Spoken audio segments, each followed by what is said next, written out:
My name is Khansa Riaz and my roll number is 21DE30. This is lab 4th of DSP और सबसे first task जो given है that is how would you differentiate between a signal and a system. तो सबसे पहले हम लोगों के पास signal है. Signal is basically it is a function that conveys information. यानी basically इसमें हम लोगों के पास information और data को ये represent करता है and it can be continuous or discrete, analog or digital. The key characteristics are amplitude, frequency and phase. कोई भी सिग्नल हो उसकी जो की करेक्टरिस्टिक्स हैं उसके तीन पार्ट्स हैं हमारे पास, that is amplitude, frequency and phase. Amplitude is for the magnitude और फ्रीक्वेंसी हमारे पास टाइम वेरिंग सिग्नल के लिए होती है, जो अगर हम लोगों के पास पैटर्न रिपीट हो रहा है तो वो उसको शो करता है. इसके बाद इसकी एग्जांपल्स में हमारे पास ऑडियो सिग्नल, इमेज सिग्नल और सेंसरी सिग्नल्स हैं. इसके बाद सिस्टम के बारे में अगर बात करें तो system manipulate signal to achieve a specific outcome. इसमें हम लोगों के पास एक आउटकम यानी आउटपुट सिग्नल को प्रोड्यूस करने के लिए जो भी प्रोसेस यूज़ होता है that is called a system.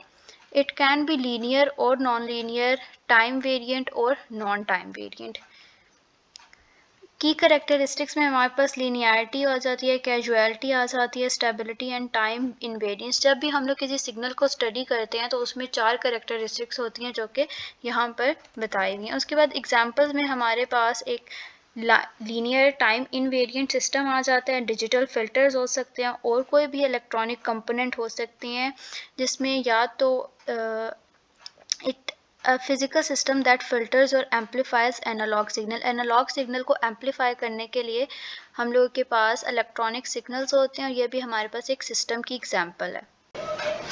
Task B हम लोगों के पास है, how does time linear time invariant system plays a crucial role in DSP. तो सबसे पहले एक मैथमेटिकल सिंप्लिसिटी हम लोगों के पास एक फैक्टर आ जाता है, यानी हम लोग के पास एलटीए सिस्टम जब भी हम यूज़ करते हैं तो उसमें मैथमेटिकल टेक्निक्स बहुत ईजीली यूज़ करते हुए हमारा जो भी क्वेश्चन है उसे सॉल्व कर सकते हैं. अगर कोई अलजबरा वगैरह के क्वेश्चन है तो जो हम लोगों को टेक्निक्स गिवन है, जितनी भी टेक्निक्स हम लोगों को गिवन है मैथमेटिक्स को, उसको सिंपली फॉर्म में हम सॉल्व कर सकते हैं. उसके बाद एक सुपरपोजिशन प्रिंसिपल है. This means that the response of a system to a sum of input is equal to the sum of response of each individual input. अब इसमें हम लोगों के पास ये है कि हम लोगों के पास अगर डिफरेंट इनपुट्स हैं उनका सम हम लोग अगर हमारे पास 2-3 इनपुट्स हैं और उसका हम लोगों को आउटपुट चाहिए तो हम उन तीनों इनपुट्स को ऐड करके एक सिंगल आउटपुट दे सकते हैं. स्टेबिलिटी इसके बाद आ जाती है, LTA system are often stable. इसका मतलब कि जो हमारे पास आउटपुट है वो काफ़ी they remain bounded for any bounded input. It is crucial for ensuring the reliability and predictability of signal processing. अगर हमारे पास कोई सिस्टम स्टेबल है दैट मीन वो रिलायबल भी है. Ease of implementation it means कि बहुत ही आसानी से हम एलटीए सिस्टम को इम्प्लीमेंट कर सकते हैं रियल टाइम एप्लीकेशंस में, such as audio processing, communication and control system. इसका जो हम लोगों के पास है that is what are the common method for signal decomposition. Focusing on techniques like impulse decomposition, step function analysis, even odd decomposition and Fourier analysis. तो सबसे पहले impulse decomposition. This method decomposes a signal into a sum of weighted and shifted impulse function.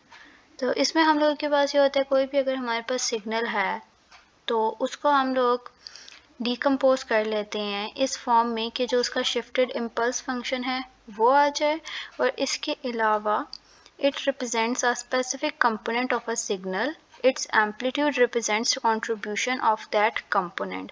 Each impulse के हम लोग के पास एक specific signal होता है जो कि एम्पलीट्यूड होता है और वो उसकी कंट्रीब्यूशन ऑफ द कंपोनेंट को शो करता है. अब ये यूज़ कहाँ होता है? It is use for analysing the transient behaviour of signal and for understanding how individual impulses contribute to overall signal. उसके बाद स्टेप फंक्शन एनालिसिस है हमारे पास. It decomposes a signal into a sum of step functions which are discontinuous function that change value at specific point. First में हम लोगों के पास एक इम्पल्स फंक्शन आता था और स्टेप फंक्शन एनालिसिस में हमारे पास एक स्टेप फंक्शन आएगा जो कि हम लोगों के पास डिसकंटिन्यूस होता है. डैट मीन्स कि उसकी वैल्यू हर पॉइंट पर चेंज होती रहेगी. इसमें हमारे पास सडन चेंजेस आती हैं जो कि एम्पलीट्यूड को चेंज कर सकती हैं। ये हम लोगों के पास कहाँ यूज़ होता है? It is use to analyse the response of system of sudden changes in input signal. अगर हमारे पास इनपुट चेंज में कोई भी सडन चेंज है तो ये उसको स्टडी करने के लिए होता है। इवन और डिकम्पोजिशन में हम कोई भी सिग्नल है उसके इवन और ऑड कंपोनेंट को अलग अलग स्टडी करते हैं, यानी अगर हमारे पास कोई कंपोनेंट है तो उसका इवन कंपोनेंट अलग आ जाएगा और ऑड कंपोनेंट अलग आ जाएगा। This is useful for analyzing the symmetry property of signal and for separating out noise or unwanted component from a signal। अगर हमारे पास कोई भी सिग्नल और उसमें से आप unwanted noise को रिमूव करना चाहते हैं तो even और decomposition यूज़ होगी। उसके बाद Fourier analysis है। Fourier analysis decomposes a signal into a sum of sinusoidal component। इसमें हमारे पास sinusoidal component आ जाता है जिसमें फ्रीक्वेंसी भी होती है, फेज भी होता है और एम्पलीट्यूड भी होता है। ये किसी भी सिग्नल को टाइम डोमेन से फ्रीक्वेंसी डोमेन में कन्वर्ट करता है। सो इसको हम यूज़ कहाँ करते हैं? It is use to analyse frequency content of signals, ठीक है, identify periodic signals and filter out noise और interference. The task D given to us is we have to talk about what is convolution and how does it play a significant role in digital signal processing. So convolution is basically a fundamental operation that describes the mathematical process of combining two signals to produce a third signal.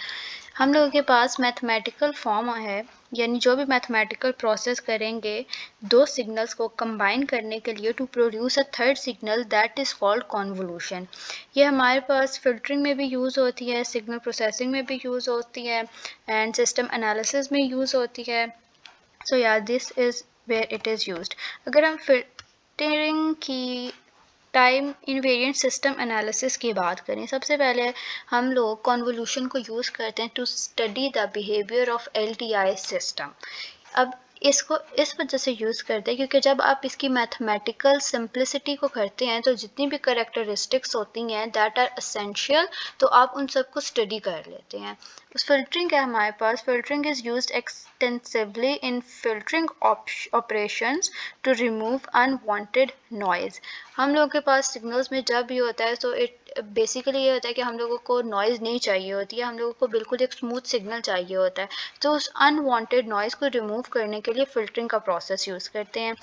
After that we have signal processing. Signal processing में भी हम लोग convolution use करते हैं, such as image processing में, speech processing में।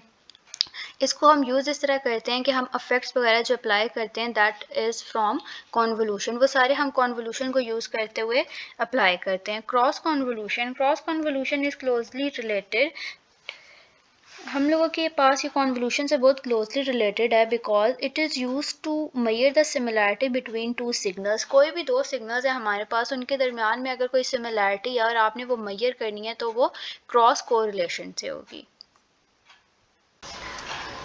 Okay so जो हम लोगों के पास टास्क है इसमें हम लोगों ने बताना है when do we correlate two signals. उनको कोरिलेट हम कब करते हैं, और हम टू सिग्नल्स को कोरिलेट तब करते हैं जब हमने उनमें कोई सिमिलैरिटी फाइंड करनी होती है। And what are the key applications और scenarios where signal correlation is crucial in various field such as communication system, radar and sonar etc.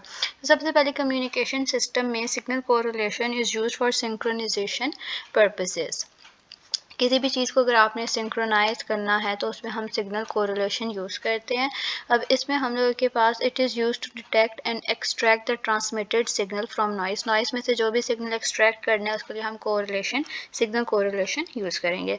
Radar and sonar में correlation is use for target detection and tracking. किसी भी अगर target को detect करना है और उसको ट्रैक करना है तो उसके लिए हम लोग कोरिलेशन को यूज़ करते हैं। इसको यूज़ करते हुए echoes from target can be detected and analyzed. Image processing में correlation is used for template matching, where a template image is correlated with a larger image to detect the presence and location of template. उसके बाद biomedical signal processing में correlation is used for analyzing electrocardiogram signals for heart rate detection। heart rate detection के लिए भी हम correlation को use करते हैं और brain activity detection के लिए भी इसी को यूज़ करते हैं। control system में it is used for identification and modeling।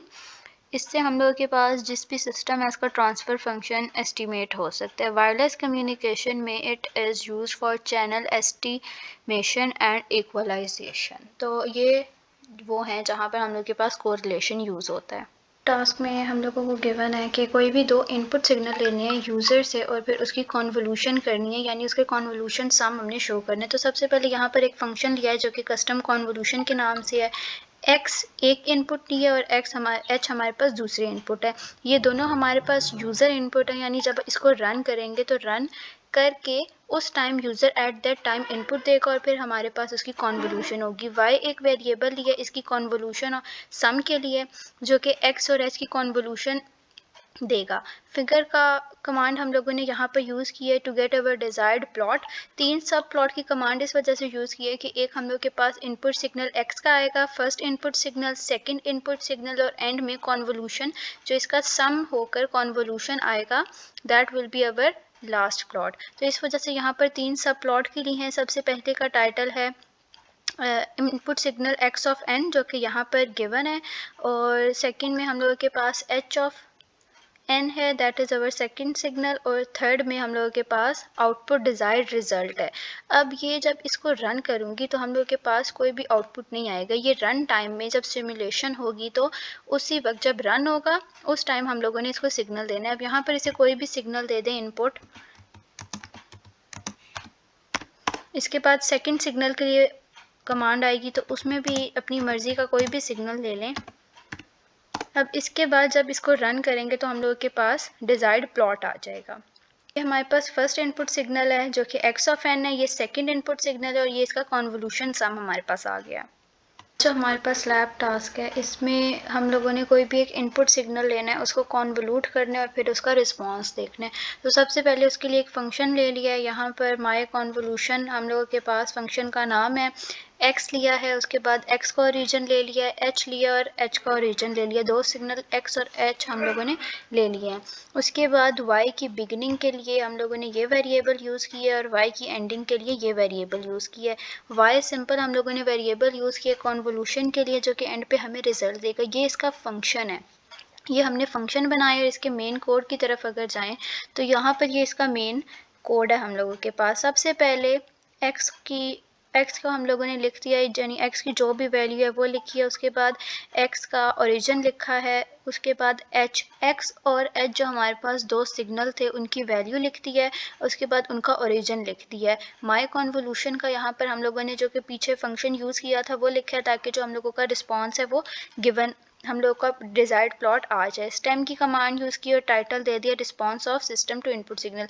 ये हमारे पास डिज़ायर्ड प्लॉट है, that is response of system to input signal. ये हम लोगों के पास कॉन्वोल्यूट हुआ हुआ सिग्नल आ गया।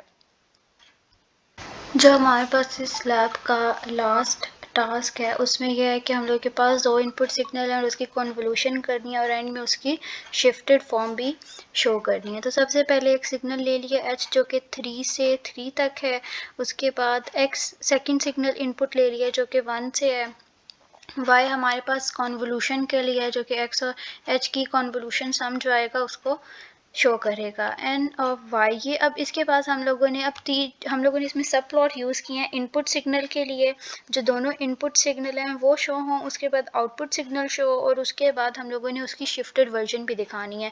तो सबसे पहले यहाँ पर पहले सिग्नल के लिए जो सब प्लॉट है वो यूज़ किया है। ये हम लोगों के पास जो फर्स्ट इनपुट सिग्नल है उसका रिजल्ट शो करेगा। जो सेकंड सब प्लॉट है ये हमारे पास सेकंड का होगा जो कि एक इम्पल्स रिस्पॉन्स है। इनपुट सिग्नल यहाँ पर जो नाम दिया ये x है और इम्पल्स रिस्पॉन्स हमारे पास h है। उसके बाद आउटपुट सिग्नल जो हम लोग के पास इन दोनों को मिलाकर जो इसकी कॉन्वोल्यूशन सम आएगा वो हमारे पास एक आउटपुट सिग्नल है। उसके बाद इसकी शिफ्टेड फॉर्म भी हम लोगों ने शो करवानी है। तो x की भी शिफ्टेड फॉर्म के लिए हम लोगों ने यहाँ पर इसकी वैल्यू बता दी है। और उसके बाद कॉन्वोल्यूशन की दोबारा हम लोगों ने कॉन्वोल्यूशन कमांड यूज़ की, क्योंकि शिफ्टेड वर्जन की भी कॉन्वोल्यूशन करके फिर हमारे पास रिजल्ट आएगा। दो सब प्लॉट की कमांड यूज़ की है इसमें, इनपुट सिग्नल की शिफ्टेड वर्जन और फिर जो हमारे पास आउटपुट सिग्नल आएगा उसकी भी शिफ्टेड वर्जन आएगी। बस इम्पल्स रिस्पॉन्स है, ठीक है, this is our impulse response. ये हमारे पास पहला, ये हमारे पास आउटपुट सिग्नल आ गया है। आउटपुट सिग्नल ऑफ द जो दो हम लोगों के पास सिग्नल थे उनका आउटपुट सिग्नल आ गया, और ये हमारे पास शिफ्टेड इनपुट सिग्नल है और ये आउटपुट सिग्नल की शिफ्टेड वर्जन है। So this is our desired plot.